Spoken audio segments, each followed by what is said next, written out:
To the untrained eye, a crime scene can appear to have no clues. But to a crime scene investigator, or CSI, they're everywhere. This is the largest forensic teaching centre in the UK, run by the National Policing Improvement Agency. Here, students are trained to gather and preserve evidence. And this week, I'm joining them.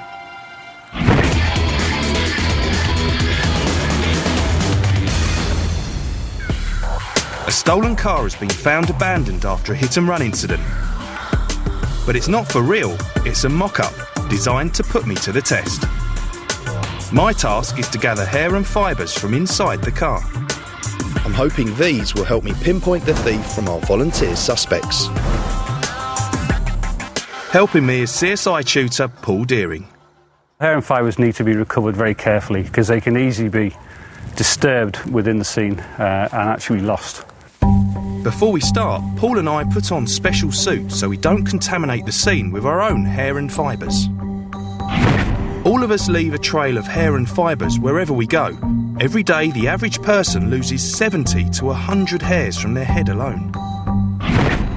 There's quite a lot in here. It's not uncommon with the velocity of the collision and the impact the head has with the airbag to find a fair amount of hairs. Although only one of our suspects has hair of the length we've found, the others may have shaved their heads since the crime, so they can't be eliminated at this stage. Next, I collect fibres from the seat. Most items of clothing are made up of tiny fibres. Like hairs, these can easily be left behind.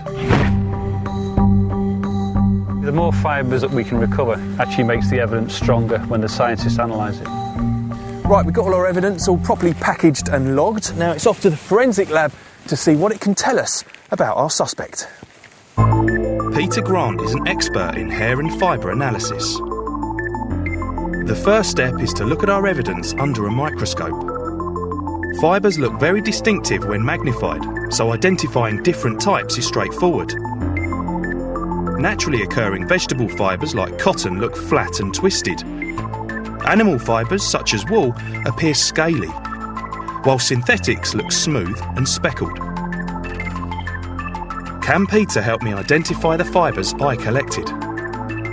We got a garment that's made up of two different types of coloured fibre, but both acrylic.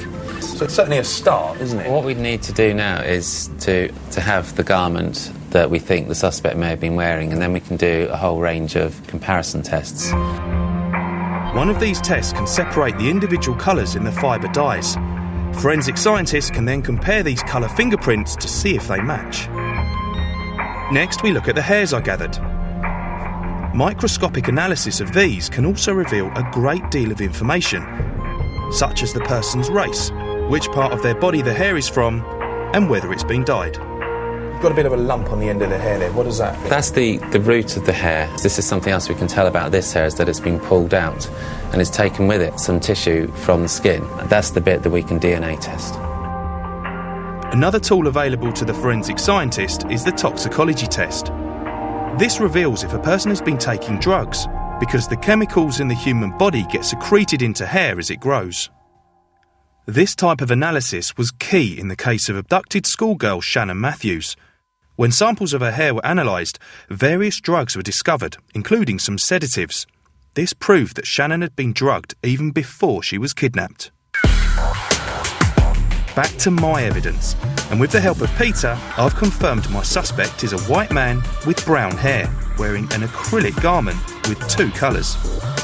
If these had been real suspects, I'd have found my man. TV shows like CSI bring a touch of glamour into the world of forensic science. While we know such programmes aren't real life, the work of forensic scientists is very real and crucial in keeping one step ahead of the criminals.